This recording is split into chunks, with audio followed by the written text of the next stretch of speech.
What if I told you that the companies shaping our digital world, Tesla, SpaceX, YouTube, LinkedIn, can all trace their roots back to one groundbreaking startup? What if the secret to building these tech giants wasn't just about having a brilliant idea, but about a relentless drive to innovate, take risks, and create something the world had never seen before?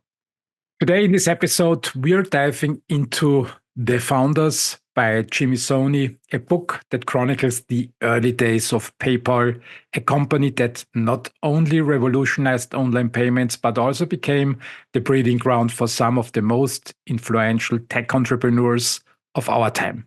So, why did I choose The Founders for today's episode?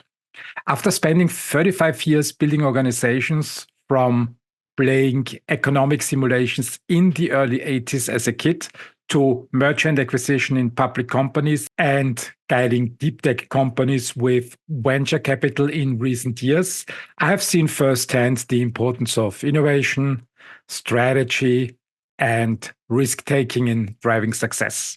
The stories in this book resonate deeply with these experiences, offering invaluable lessons for anyone looking to build the next game-changing company.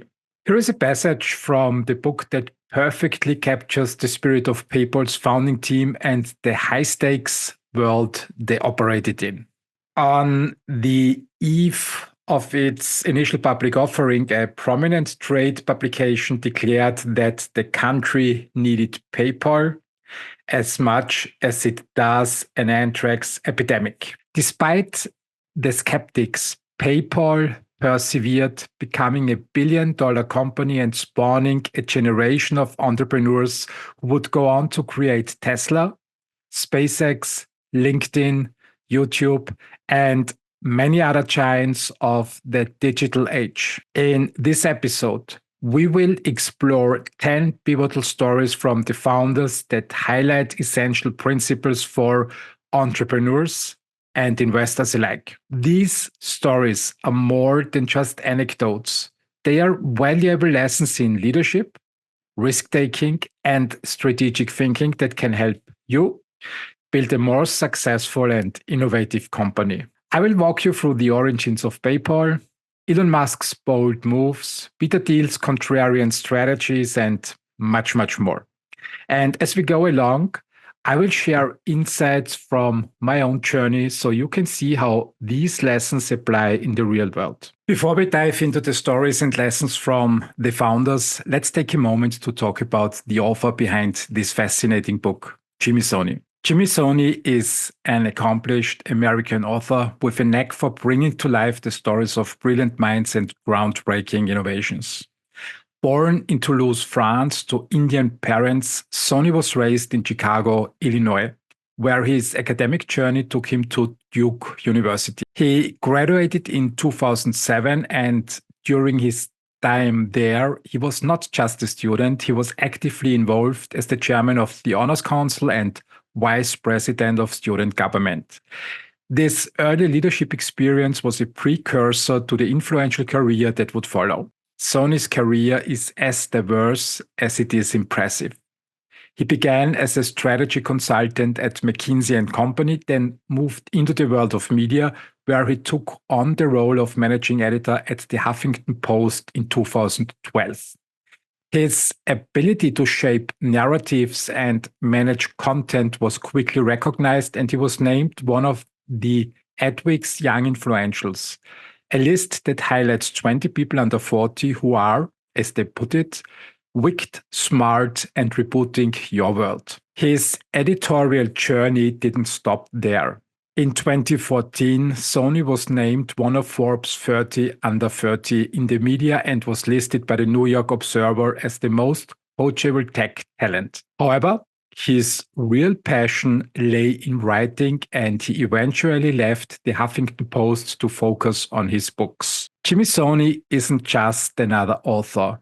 He is a storyteller with a deep interest in the people and ideas that have shaped our world.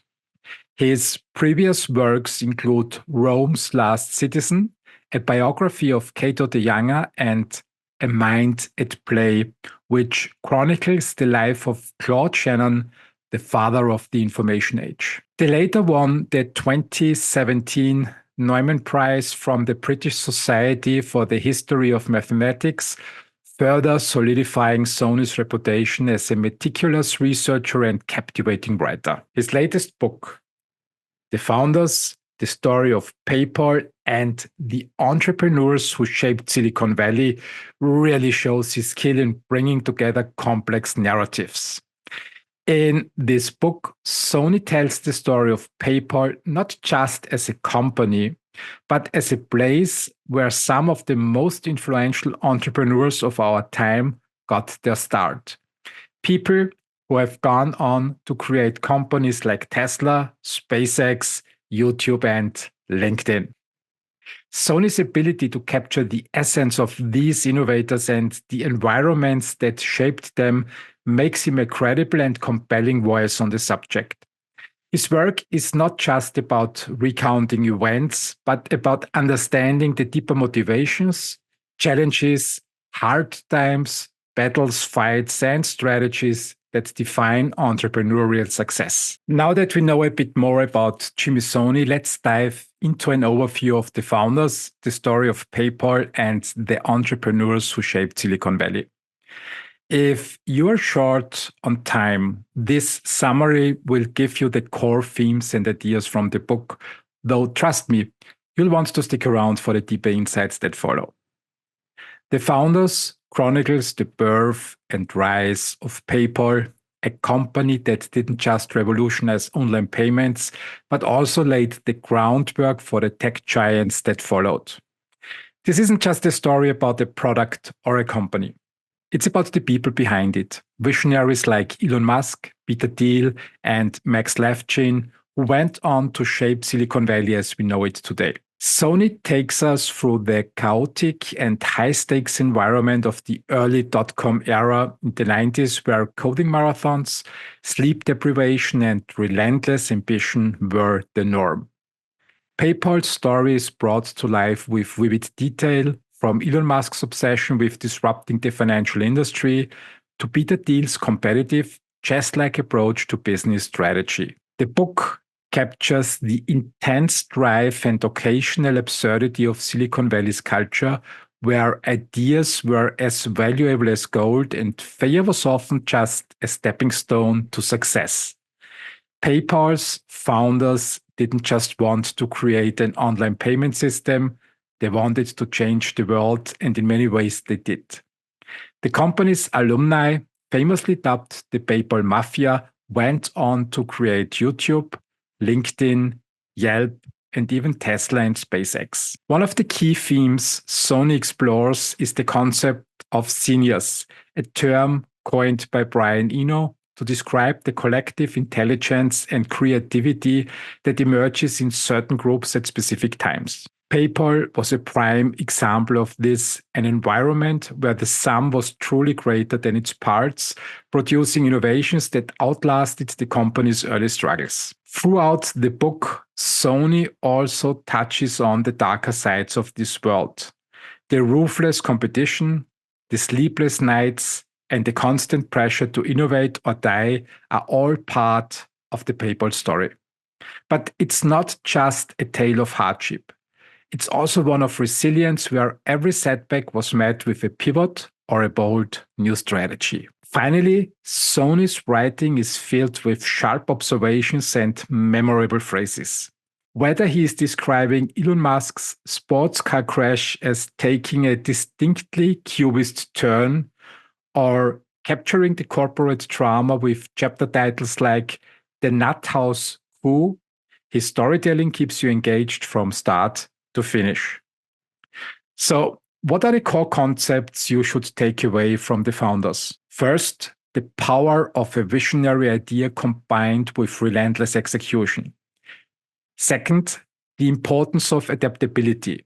PayPal's success was due in large part to its ability to pivot in response to challenges. Third, the role of teamwork and collective intelligence in driving innovation.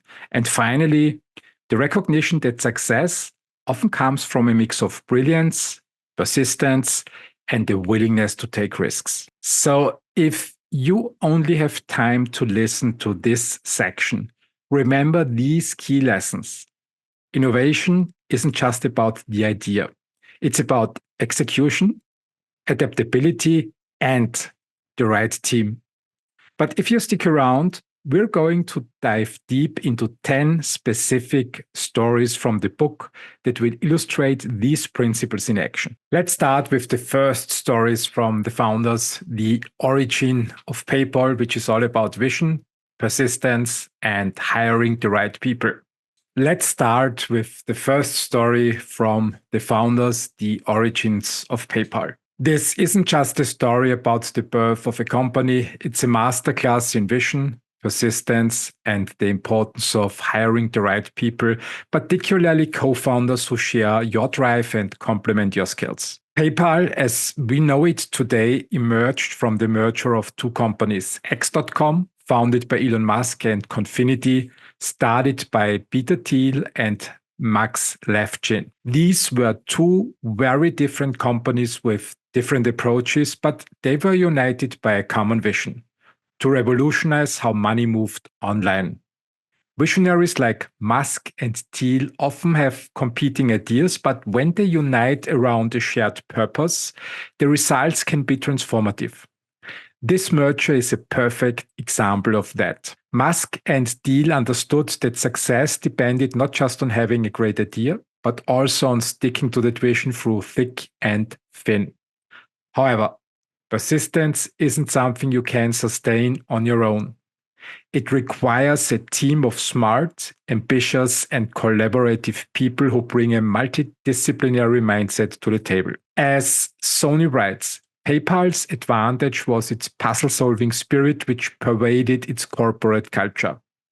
One UX designer noted that for the engineering team, it's on page 29, it's just really like the joy of coming up with a beautiful solution. This culture of problem solving wasn't just a nice to have, it was central to their success. Elon Musk, who had a dim view of traditional banking after his time at Scotiabank, combined his science and business studies at the University of Pennsylvania. He always emphasized the importance of asking the right questions. Inspired by Douglas Adams' The Hitchhiker's Guide to the Galaxy, Musk learned that framing the right questions is as important as finding the right answers. He would often say, a lot of times, the question is harder than the answer, and if you can properly phrase the question, then the answer is the easy part. It's on page 38 in the book. This approach became a cornerstone of his thinking, driving him to constantly refine and challenge assumptions. Let's talk about vision for a moment. Musk believed that vision was just as important as data, if not more so. Soni describes how Musk was able to see beyond the present, saying the objective is over there, and I know it's over there, and we should all go over there. Page 58 in the book. This ability to look forward and inspire others to follow is what set Musk apart in Silicon Valley. His vision wasn't just about seeing the future, but about rallying others to help him get there. But vision is not something static, it evolves. Musk learned at SIP2 that success wasn't simply about coming up with the perfect idea from the start. It was about starting with something, quickly identifying what didn't work, and making the necessary adjustments. As Musk put it, you start off with an idea, and that idea is mostly wrong. And then you adapt that idea and keep refining it. And then engage in sort of a recursive self-improvement loop that asks, am I doing something useful for other people? You can read it on page 59 in the book. This iterative approach where feedback and adaptation are key was crucial to PayPal's successful development. Finally, Musk and Thiel's success wasn't about solving a problem in their own lives. It was about tackling a problem that needed solving regardless of personal relevance. Soni notes, technology thinkers frequently urged founders to build companies that solved problems in their own lives. But X.com's and Confinity's eBay-driven success offered a powerful counterpoint. Solving a problem could be just as valuable as solving your problem. It's on page 136. This broader approach to problem solving played a significant role in PayPal's success. To sum up the first part in the founders, it teaches us three crucial principles for entrepreneurship and investing. Number one is a vision is essential, but it must be flexible enough to evolve. The second one is persistence is key, but you need the right team. People who are not just smart, but multidisciplinary problem solvers. And the third one is hiring the right people isn't just about skills, it's about mindset. Look for those who ask the right questions and can thrive in a culture that values iterative improvement. Now, let's move to some coaching questions to reflect on. The first one, how clear and adaptable is your vision? Are you allowing it to evolve as you gather more information? Second, do you have the right team in place? People who can not only solve problems, but also ask the right questions. And the third one, are you focusing on solving a big problem? Whether it's your own or one that's just as important? These questions at the end of each section are designed to help you think critically about your current projects and teams, ensuring that you are not just heading in the right direction, but you have the right people on board to get you there. Next, let's delve into a story that perfectly illustrates the high stakes and bold moves that define true innovation. This is the story of Elon Musk's decision to risk everything on X.com, the precursor to PayPal. It's a story about risk, reward, and the kind of daring leadership that can either make or break a visionary entrepreneur. After selling his first company, Zip2, Musk found himself with a substantial fortune. Most people would have taken a moment to enjoy their success, but Musk had other plans. He poured his entire fortune into a new venture, X.com, a financial services firm that aimed to revolutionize online banking. This was not just a business decision, it was a proof to Musk's belief in the future of online payments. As the book describes, Musk pitched his idea for a new kind of financial services firm with a level of passion that was hard to resist. He is one of the greatest salesmen I have ever met, said Fricker, one of Musk's early hires. Like a Steve Jobs, when he articulates something, he tends to find the kernel that will appeal to a broad mass intuitively. It's on page 50. Musk's ability to communicate his vision was so compelling that it convinced others to give up lucrative careers and join him in Palo Alto. But as with all startups, not every hire was a perfect fit. This brings us to an important aspect of leadership, knowing when to let go. Hiring is one of the most critical decisions for any entrepreneur, but not every hire will work out. It's essential to handle these situations with dignity and grace. Musk understood this well. As the book notes, if somebody couldn't cut it, if somebody wasn't doing their job, Elon always let them go with dignity and grace. Severance packages were given to departing employees regardless of rank. This approach aligns with what Netflix founder Reed Hastings emphasizes. the importance of treating departing employees well, ensuring they leave on a positive note. Leadership is not about how many people you uncover as inadequate, a European habit, but about how well those who leave your company continue to develop. The true mark of leadership is having alumni who go on to achieve great success, people who can say, I helped them get there.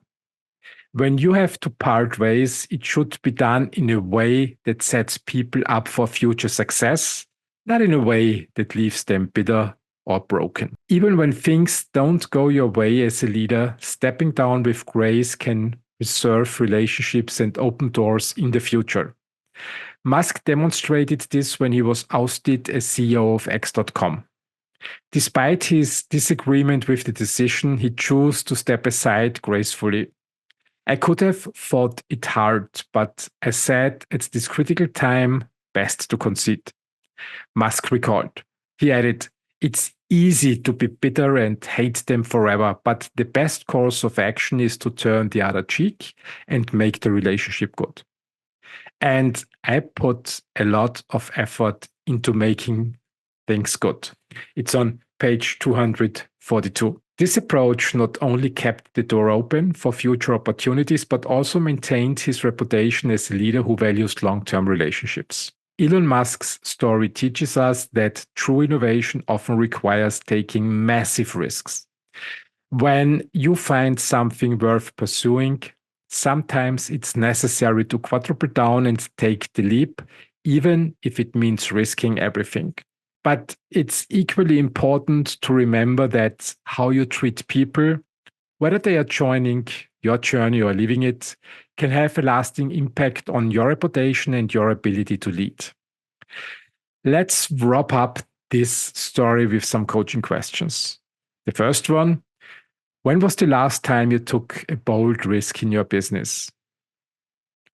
Are there opportunities in front of you now that might require a similar leap of faith?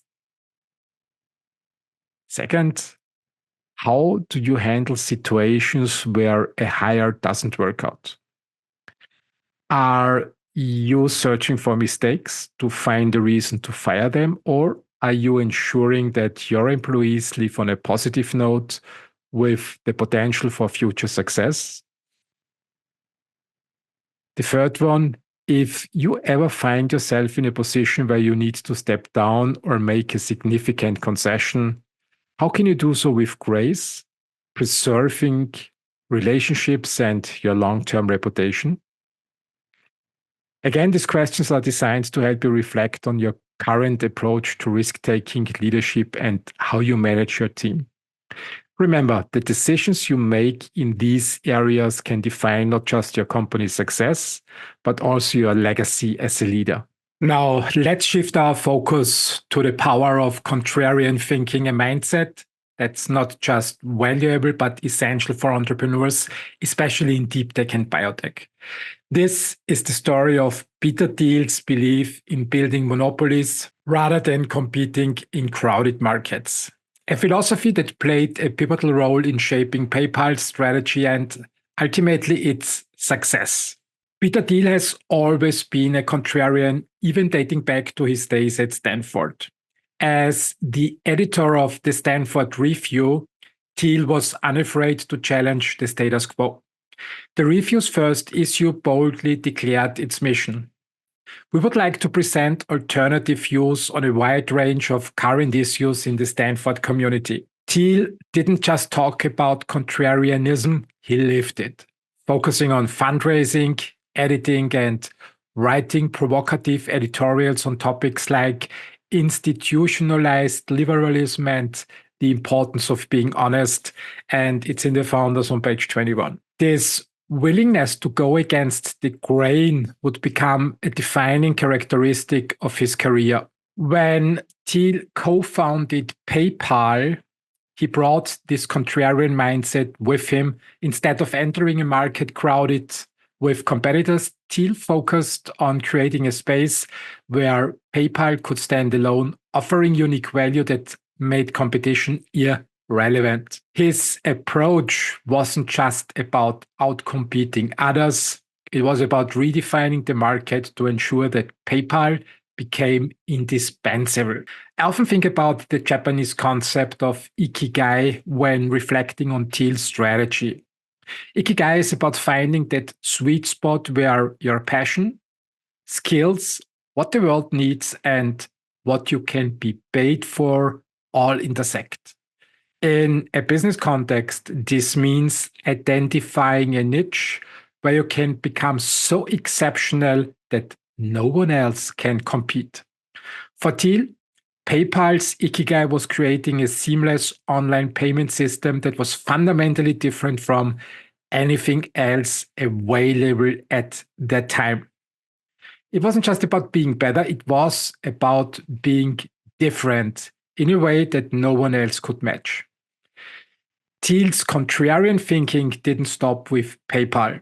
After PayPal, he went on to found or invest in several other groundbreaking companies, each one embodying the same philosophy of seeking out untapped territories. Think about Palantir Technologies. In 2024, the stock price surged. Thiel co-founded Palantir with the idea of applying big data analytics to national security, a concept that was initially met with a lot of skepticism. Today, Palantir is a key player in government and corporate intelligence. Founders Fund is another vehicle. As a venture capitalist, Thiel didn't just look for good investments. He looked for companies that were aiming to create new markets. His early investment in Facebook is a prime example. At the time, the idea of a social network becoming a monopoly seemed far-fetched. SpaceX, although Elon Musk is the face of SpaceX, Thiel's early support for Musk's vision of commercial space travel was a classic contrarian bet. The idea of privatizing space exploration was seen as impossible by many, yet today, SpaceX is a leader in the aerospace industry. Speaking about Elon Musk, he is another contrarian thinker. He took similar bold steps in creating companies that defined entirely new markets after he left PayPal. One example, Tesla. When Musk doubled down on electric vehicles, the automotive industry was skeptical. Today, Tesla isn't just a car company, it's a leader in energy innovation. Second company is Neuralink. This company aims to merge the human brain with artificial intelligence, a concept that sounds like science fiction but could redefine how we interact with technology. Or the Boring Company. Musk's venture into tunneling and infrastructure challenges conventional thinking about urban transportation. While many doubted its visibility, the Boring Company is now exploring revolutionary approaches to solving traffic problems. Thiel and Musk's success underscores the importance of contrarian thinking, particularly for entrepreneurs and venture capitalists.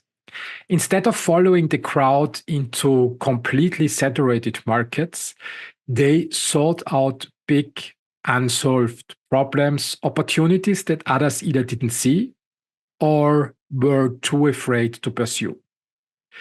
This mindset is critical in deep tech and biotech, where the greatest innovations often come from tackling challenges that seem impossible. As Thiel often emphasizes, competition is for losers. The real opportunity lies in finding your unique space and owning it. This isn't about simply being better. It's about being different in a way that sets you apart entirely. Let's wrap up this story with a few coaching questions.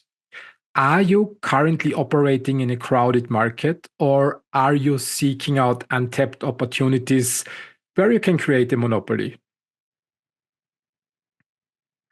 What is your ikigai? Your unique intersection of passion, skill, demand, and value? How can you focus on this niche to become the best in your space? Are you thinking contrarian enough in your business decisions? Where can you challenge conventional wisdom to uncover new opportunities? These questions are meant to inspire you to think beyond the obvious and to seek out those big, unsolved problems that could define new markets. Remember, the greatest innovations often come from the most contrarian ideas. Let's move on to a story that highlights perhaps the most crucial element in any successful venture. Can you guess what it is? Trust. Whether you are building a startup or aiming to become a leader in your industry, trust is the only currency that truly counts. It's the foundation upon which all great companies are built, especially in the world of fintech, where security and reliability are non-negotiable. This brings us to Max Levchin, one of the co-founders of PayPal, who was laser-focused on security from day one. In the early days of PayPal, Levchin knew that for an online payment system to work, it had to be trusted by its users. People needed to feel confident that their money and information were safe. Levchin's dedication to security wasn't just a technical priority, it was about building trust with every single transaction. In the book, Soni explains how trust became the driving force behind PayPal's rapid growth. Trust produced speed, Soni writes. We could be at a much faster cycle than a lot of companies where you have to take a month to sort of message things throughout the company before you could say what you were trying to say. You can read more about this part on page 73 in the book. This trust wasn't limited to PayPal's customers, it was deeply rooted within the company. When trust is established, decisions are made faster, innovation happens quicker, and the entire organization moves forward with confidence. In fintech, where you are dealing with people's money, trust is everything. It's what allows you to build a user base, attract investors, and scale your business. And this idea isn't new. Think about Warren Buffett, one of the world's most successful investors. Buffett has often said that when he evaluates a company, the first thing he looks at is the integrity of its management. No matter how promising the business, if the leadership isn't honest and trustworthy, he won't invest. PayPal's success is rooted in this very principle. Levchin's rigorous approach to security wasn't just about protecting assets, it was about creating a foundation of trust that helped PayPal become a leader in its field. This commitment to trust extended beyond the technology. It influenced how PayPal dealt with its customers, managed relationships with investors, and operated internally. Trust was the bedrock of their success. I have seen the importance of trust throughout my own career. In any business, especially those handling sensitive information or significant investments, earning and maintaining trust is critical. Building trust requires more than just meeting expectations. It's about showing your customers, partners, and investors that you are reliable, transparent, and truly invested in their success. When people trust you, they are more likely to do business with you, invest in your ideas, and support your vision. Max Levchin's focus on security at PayPal teaches us that in technology, particularly in fintech, innovation must be closely tied to security and reliability. Without trust, even the most innovative products can struggle to gain traction. It's not just about what you create, it's about ensuring that people feel secure using it. Let's wrap up this section with a few coaching questions. How are you building trust with your customers, investors, and team? Are your actions consistently aligned with the values of reliability and transparency? In your current business, what steps are you taking to ensure that your products or services are not only innovative, but also secure and trustworthy? Are you fostering a culture of trust within your organization? How can you improve communication and transparency to build stronger relationships both internally and externally? These questions are meant to encourage you to reflect on how trust is being built and maintained in your business. Remember, without trust, there is no foundation for growth, no matter how innovative your product may be. Now, let's dive into the next key driver behind PayPal's explosive growth. It's user-centric design and the creative strategies that made it a household name. Understanding your users and designing your product with their needs at the forefront can be the difference between success and failure. PayPal is a great example of how focusing on user experience combined with clever growth hacks can lead to incredible success. In the early days of PayPal, one of the strategies that set it apart was its referral program. The idea was simple: pay people to refer their friends. It's nothing new today, but back in the 90s, it was a game changer. This wasn't just about giving away money, it was about creating a viral loop that rapidly expanded the user base. But what truly made PayPal stand out was how easy it was for users to sign up and use the service. Elon Musk, with his relentless drive, envisioned X.com as more than just an online bank. He saw it as a financial supersite, a place where users could manage everything from banking to insurance to investments. As an early employee, Chris Chan observed, the online bank was just a core component of the product. But we wanted to be a financial supersite. Soni describes it on page 108. Making this vision a reality required a focus on simplifying the user experience. On page 106, he describes a big part of PayPal's success was due to effective storytelling. Michael Moritz, an early investor, pointed out that Elon, as the world knows today, is a very gifted storyteller. And some of the stories even come true. Musk's ability to craft and share a compelling narrative about how X.com could revolutionize financial services was crucial in attracting both users and investors. It wasn't just about what the technology could do, it was about making users believe in its potential. Another crucial factor was simplifying the user experience. Early on, David Sachs pushed for a streamlined sign-up process. On the office whiteboard, he outlined a new single-page sign-up form, and after getting approval from Thiel and Levchin, Sachs marched all the engineers in and said, "Build this." You can read more about it on page 130. This move made it incredibly easy for new users to join, and when combined with the referral programs, it fueled rapid hypergrowth. This user-focused approach also meant cutting out unnecessary bureaucracy.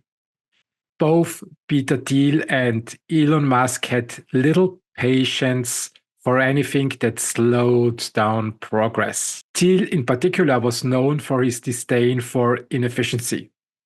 Peter abhorred bureaucracies, Soni notes, and he made sure that PayPal stayed agile and focused on what mattered most, serving the users.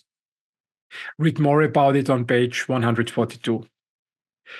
At its core, PayPal's growth was driven by solving a problem that millions of people faced. As the book highlights on page 136, technology thinkers frequently urged founders to build companies that solved problems in their own lives. But X.com's and Confinity's eBay-driven success offered a powerful counterpoint. Solving a problem could be just as valuable as solving your problem. By addressing a widespread need and making the solution simple and accessible, PayPal didn't just enter the market, it created a powerful network effect. Metcalfe's law plays a significant role here too. The law suggests that the value of a network grows exponentially with the numbers of users. As PayPal's user base expanded, its value increased dramatically. Volume wins, one team member explained. Nobody wants to be on a payment system where there's no one to pay, and no one wants to be a recipient on a payment system where there's no one paying. It's outlined on page 157.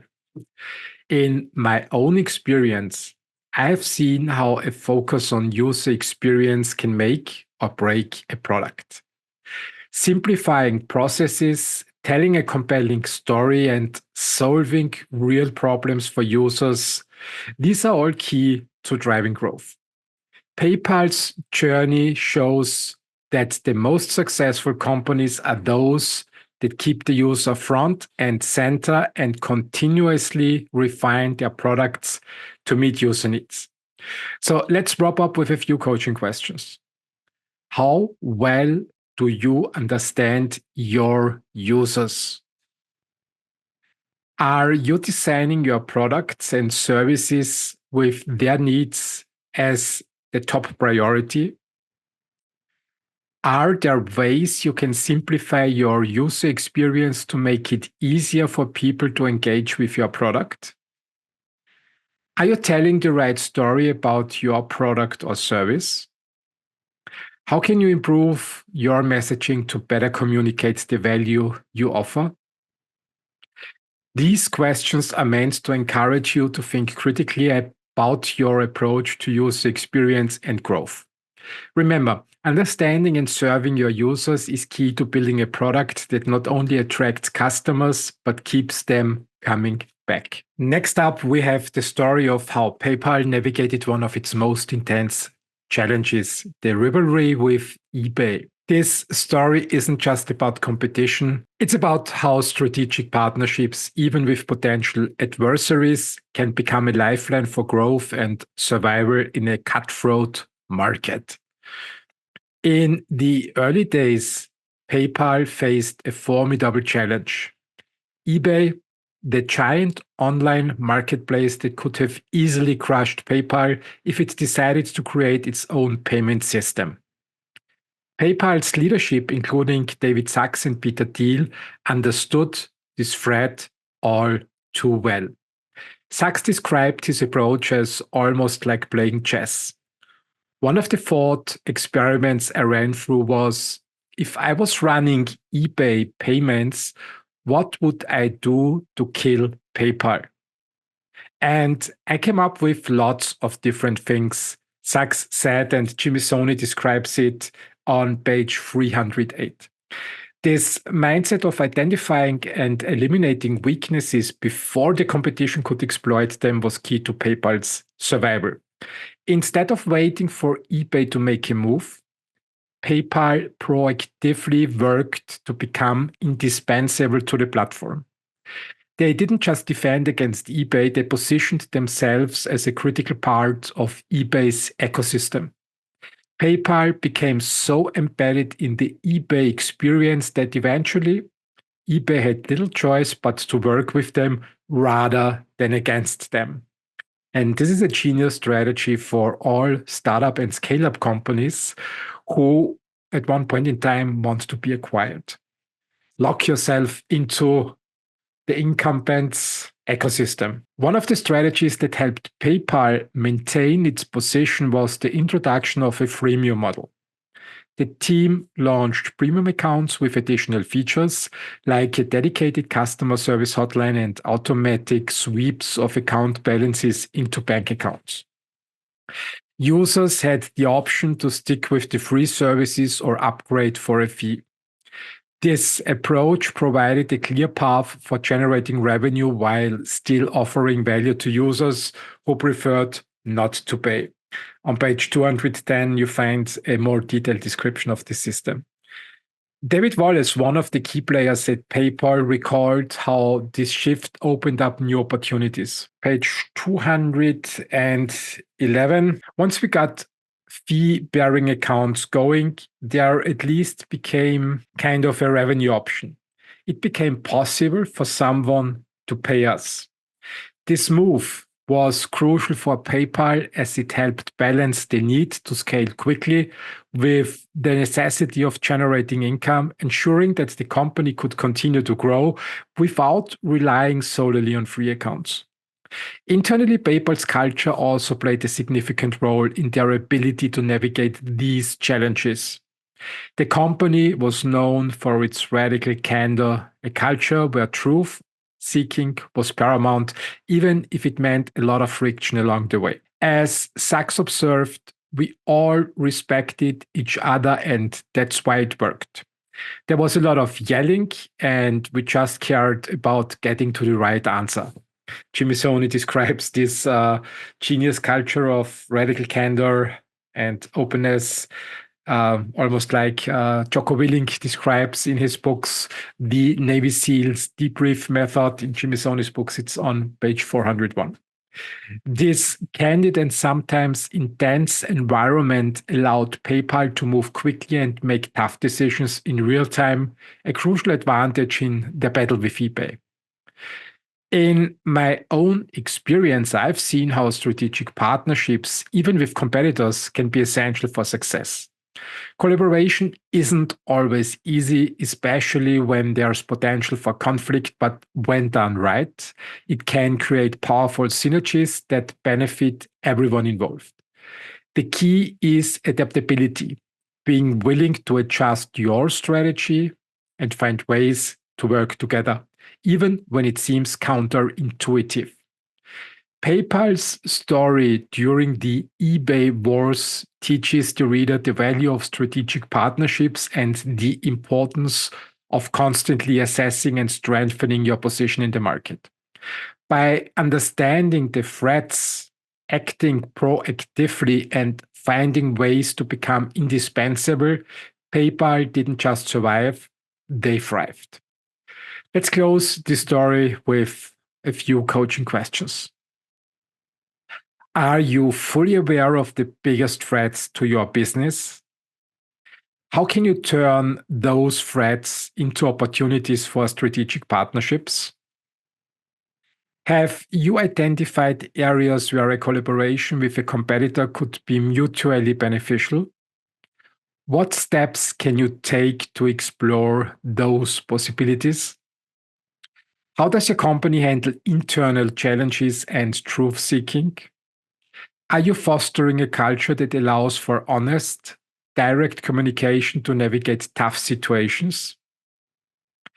These questions, again, are designed to help you think about how you can leverage partnerships and internal dynamics to strengthen your business.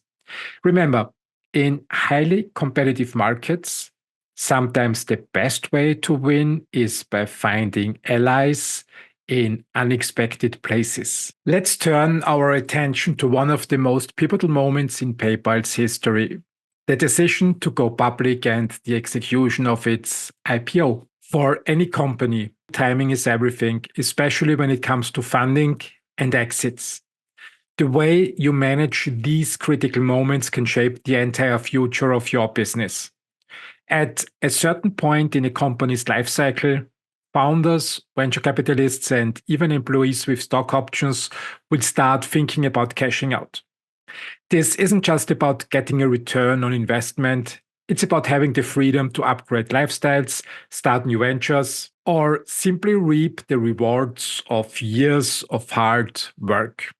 When it comes to liquidity events, there are really only two options: going public or being acquired. One of these, the IPO, is the one that the company's leadership has the most control over. I often advise companies to build with an IPO in mind. Why? Because it puts you in a position of strength. As the famous US investor from Third Rock Ventures, who runs now his own incubation program, Curie Bio, Christoph Langer, mentioned on my podcast, companies are not sold, they are acquired. When you are preparing for an IPO, you're sending a message to the market and potential acquirers. This company is built to last, it's generating cash flow, and it can thrive on its own. This kind of positioning gives you the upper hand in negotiations. The lead up to PayPal's IPO is a perfect example of this. Reid Hoffman, who played a key role in PayPal's strategy, was well aware that eBay might want to acquire PayPal at some point. But instead of rushing into a sale, Hoffman and Peter Thiel decided to approach the situation strategically. They didn't want to burn any bridges with eBay, so they kept the process clean and professional, knowing full well that the IPO would only increase PayPal's value and bargaining power. In January 2002, Hoffman and Thiel went to the PayPal board with a proposal to set a cash price for the company. They aimed for a number high enough to ensure a healthy return, but not so high that eBay would immediately back out. They landed on $1 billion. At the time, PayPal expected its IPO to value the company somewhere between 700 and 900 million, so the billion-dollar price tag was designed to include a premium for any would-be acquirer. Hoffman approached eBay with this offer, and as expected, eBay countered with lower bids. But Hoffman had his ground. I have a mandate to sell the company for $1 billion, he told eBay. I'm not trying to negotiate. It's on page 354 in the book. Every day that passed without a deal brought PayPal closer to its IPO, strengthening its position. Eventually, eBay came back with a final offer of $850 million. Hoffman's response was clear again.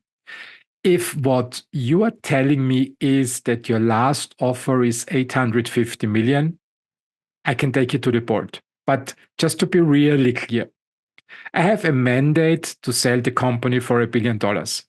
If you gave me $1 billion offer, you would own the company. By the time eBay realized the value of owning PayPal outright, the IPO was so close that the negotiating dynamics had shifted in PayPal's favor. This scenario highlights the power of timing and execution.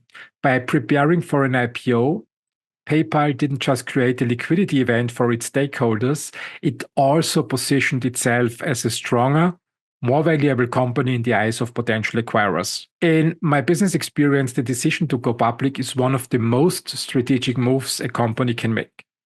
It's not just about the money, it's about controlling your destiny and negotiating from a position of strength.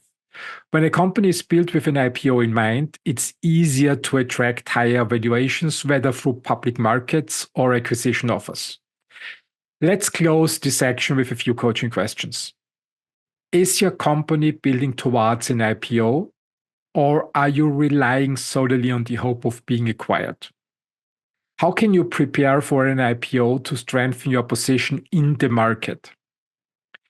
Are you aware of how timing affects your company's valuation and bargaining power? What steps can you take to ensure you are ready to execute when the timing is right?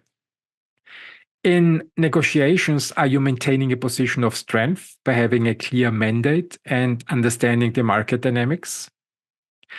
How can you better prepare your company to negotiate from a position of power? These questions are designed to help you think strategically about your company's future and the critical decisions that lie ahead. Remember, the way you manage timing and execution during these pivotal moments can define your company's success. Let's move forward to the next section. Let's talk about one of the most critical yet often overlooked elements of PayPal's success, the company culture. At PayPal, the culture was intense, chaotic at times, but incredibly productive. It was a place where radical candor was the norm, where debates were fierce, and where the best ideas, no matter where they came from, rose to the top. This story is about how that culture, driven by truth-seeking, meritocracy, and commitment to excellence, played a pivotal role in PayPal's innovation and growth. David Sachs, one of PayPal's key leaders, described the company's culture as a culture of tension, but also a culture of truth. There was a lot of friction, Sachs explained. We all respected each other, and that's why it worked. There was a lot of yelling, and we just cared about getting to the right answer. Page 401. This environment of radical candor wasn't about tearing each other down. It was about pushing each other to find the best solutions, no matter how uncomfortable the process might be. Meritocracy was at the heart of PayPal's culture. In this environment, it didn't matter who you were or what your title was. What mattered was the strength of your ideas. The best ideas won. Period. This commitment to meritocracy meant that innovation wasn't just encouraged, it was expected. It also meant that everyone was held to the same high standards and everyone's contributions were valued. At the heart of this culture was the idea that the best way to move forward is to confront mistakes head on. This approach is similar to the Navy SEAL debrief method, where after every mission, the team gathers to analyze what went right and what went wrong. No egos, no blame games, just a clear-eyed look at the facts to learn and improve. In such an environment, A players are not only encouraged to give feedback, but are also coachable, willing to take criticism and use it to get better. Teams that avoid confrontation, on the other hand, are bound to repeat mistakes, and in the long run, they stagnate. PayPal thrived on this dynamic. The friction and debates were not just tolerated, they were encouraged because they led to breakthrough ideas. The company's meritocratic environment meant that the best ideas won, regardless of where they came from. This wasn't always easy. Intense debates and direct feedback can be uncomfortable, but it created a culture where innovation flourished. Building such a culture wasn't without its challenges. The intensity could sometimes feel chaotic, but it was this very chaos that fueled creativity and problem solving. PayPal's leaders understood that cohesion doesn't come from avoiding conflict, but from embracing it in a constructive way. The key was ensuring that everyone respected each other and that the goal was always to find the best possible solution. In my own experience, I have seen how important it is to strike the right balance between chaos and cohesion. In one project I was involved with, we had a team that was highly talented, but also very opinionated. At first, the debates were so intense that it seemed like we weren't making any progress. But as the team embraced radical candor and learned to give and receive feedback effectively, those debates became the engine that drove the team's success. By confronting issues directly and openly, we were able to innovate and achieve things that wouldn't have been possible in a more conventional, conflict-averse environment. PayPal's story reminds the reader that a strong company culture is not about everyone getting along all the time. It's about creating an environment where people feel safe to speak their minds, challenge each other, and push for the best outcomes. This kind of culture is a powerful driver of innovation and long-term success. And to conclude this section, here are my coaching questions. Does your company really encourage radical candor, or do people shy away from giving and receiving honest feedback? How can you foster a culture of truth-seeking and open communication? Are you hiring A players who are not only talented, but also coachable and willing to engage in healthy conflict? How can you create an environment where the best ideas can emerge? How does your team handle mistakes and setbacks? Are you using them as opportunities to learn and improve? Or are they being swept under the rug? What steps can you take to implement a debrief culture like the Navy SEALs to ensure continuous improvement? Again, these questions are meant to help you reflect on your company's culture and consider how you can create an environment that balances chaos with cohesion, where radical candor is the norm and where innovation can truly thrive. So here is the next thing. Let's talk about the incredible legacy and impact of what has become known as the PayPal Mafia. This group of former PayPal employees didn't just stop after PayPal. They went on to build some of the most successful and influential companies in the world. The story of the PayPal Mafia is a powerful example of how the networks and relationships you build during your formative experiences can lead to future opportunities and innovation. One of the most remarkable aspects of PayPal's story is how many of its founders and early employees went on to create household names.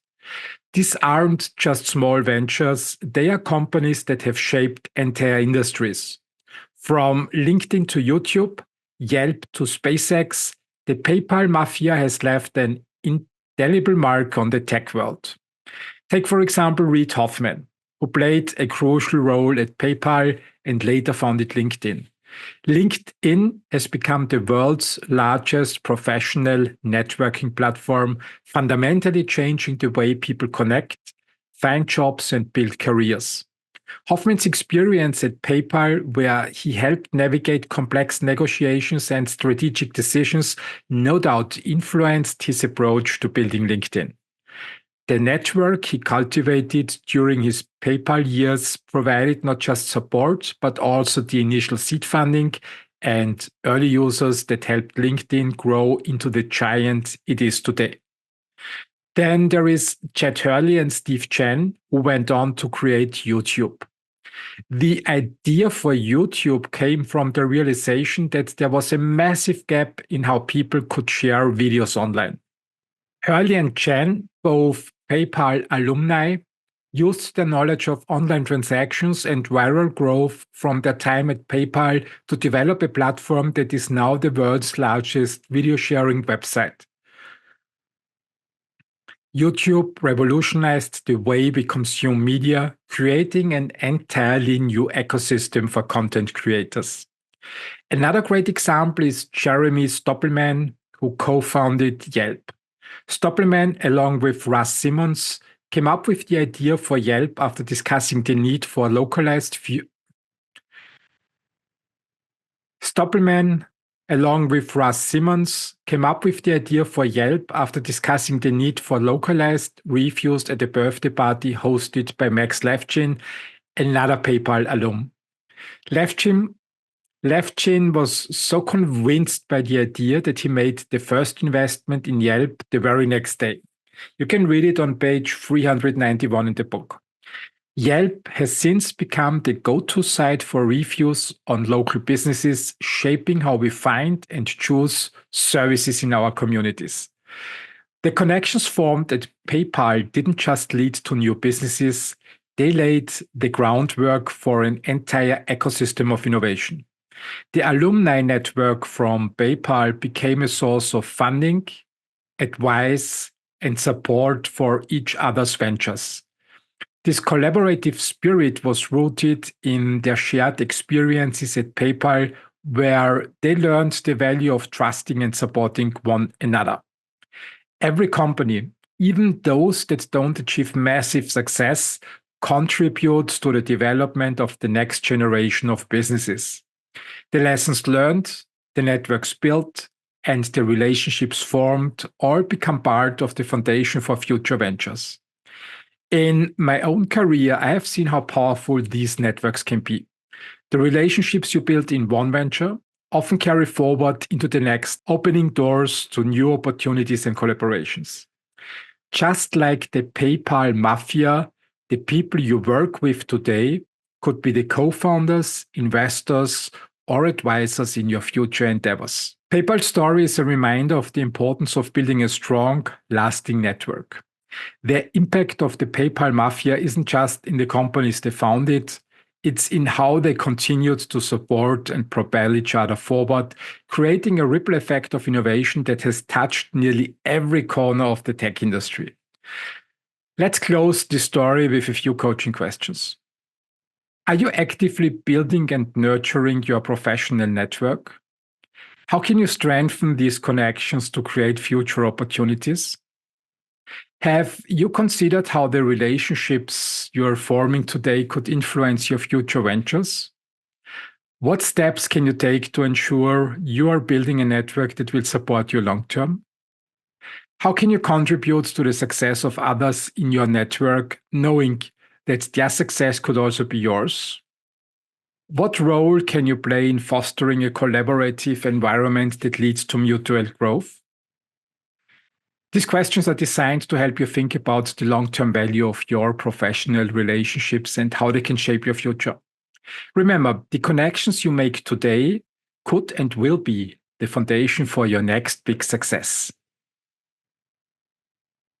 For our final story, let's dive into one of the biggest challenges every entrepreneur faces: navigating the uncertainty of building a sustainable business model.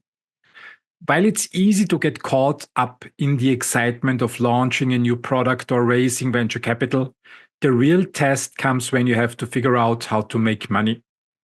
Without a solid business model, even the most promising companies can struggle when the market shifts. And we have all seen plenty of examples over the last decade where this reality hit hard. PayPal's journey is a perfect example of how difficult it can be to develop a sustainable business model. As Peter Thiel famously said, PayPal started off as a product with no use case. Then we had a use case, but no business model. Then we had to build a sustainable business. You can read more about these challenges on page 275.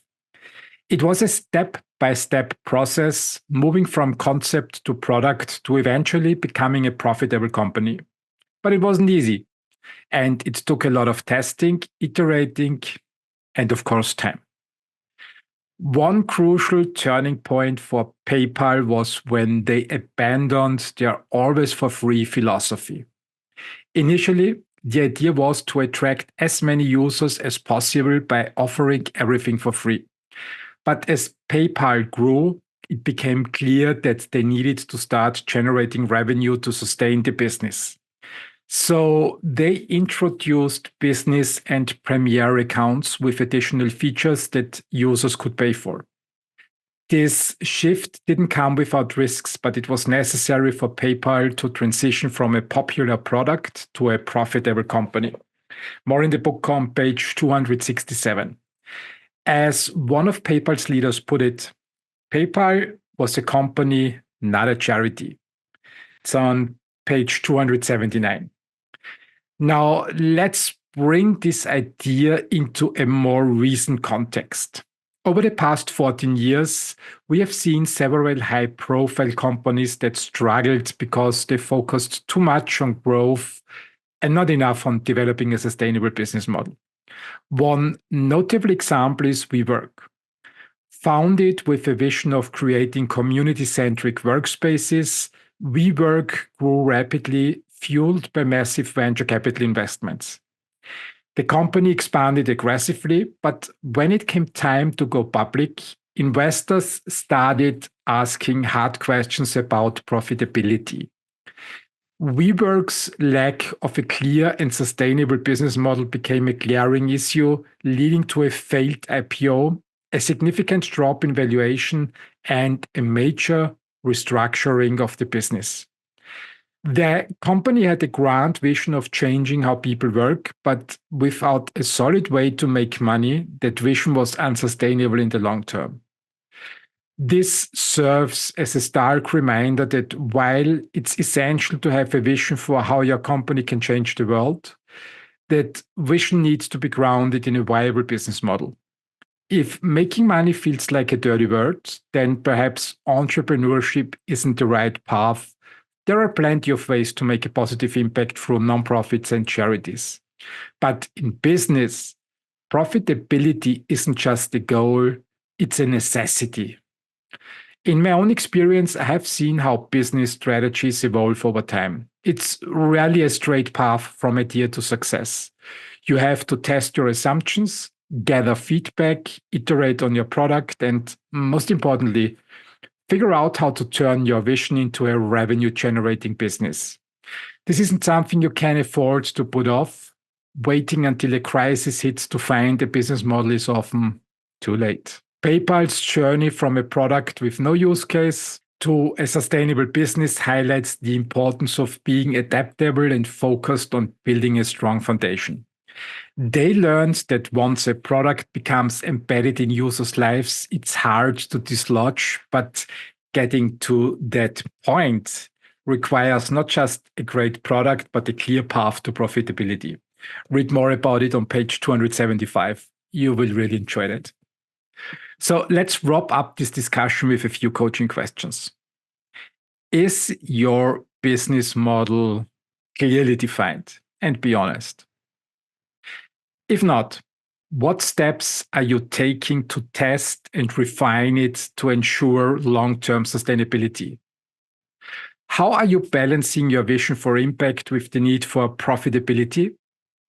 Are you ensuring that your company can generate revenue while pursuing its larger goals? What lessons can you learn from companies like PayPal or recent examples like WeWork about the importance of having a solid business model in place? How can you apply those lessons to your own venture? These questions are designed to help you critically assess your business strategy and make sure you're building something that can stand the test of time.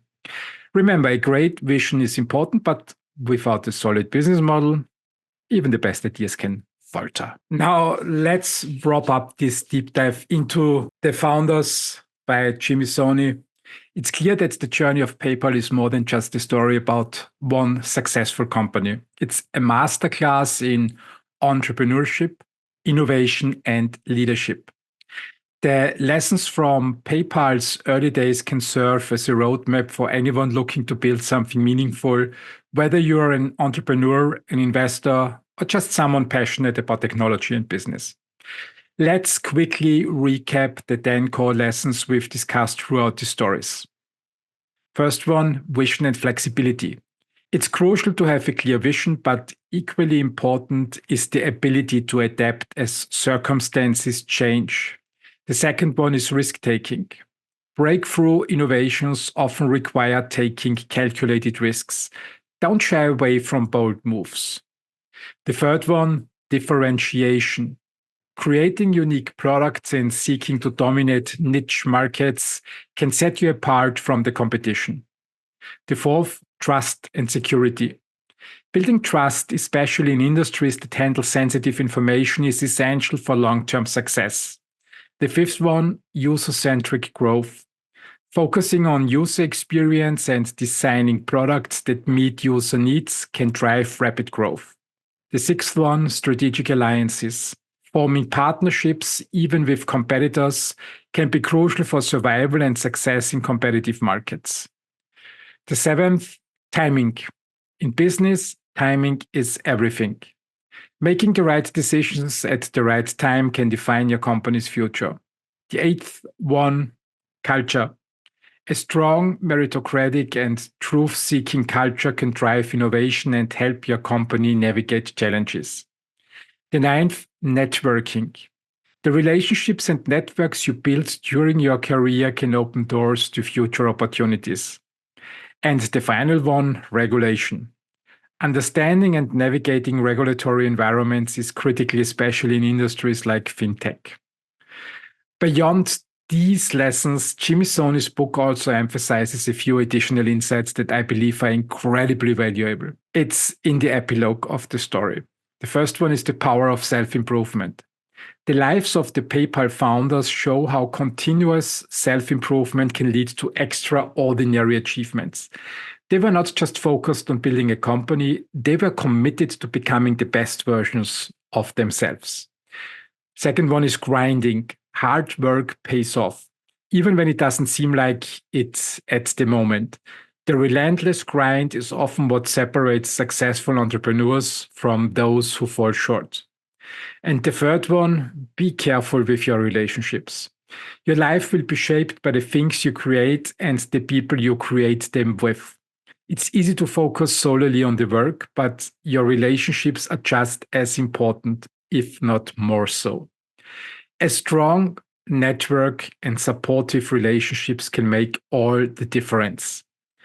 I encourage you to read the epilogue of The Founders for a deeper understanding of the positive influence PayPal had on its people. It underscores how the experiences at PayPal didn't just create successful businesses, they shaped the lives and careers of everyone involved. Now, before we close, let me leave you with a few final coaching questions to ponder as you think about your own journey. How can you align your vision with the flexibility to adapt to changing circumstances in your industry? What risks are you currently avoiding that, if taken, could lead to significant growth or innovation in your business? In what ways can you cultivate a company culture that balances creative? In what ways can you cultivate a company culture that balances creative conflict with cohesion to drive innovation? These questions are designed to help you critically reflect on your approach to business and leadership. By applying these lessons from PayPal, you can better navigate the complexities of building a successful venture in today's fast-paced world. Thank you for joining me on this deep dive into The Founders by Jimmy Soni. If you are interested in learning more, you can find the book using the link in the description to the podcast episode.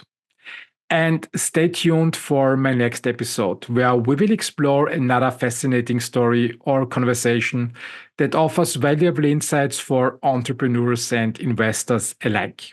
Until next time, keep pushing the boundaries, stay curious, and never stop learning.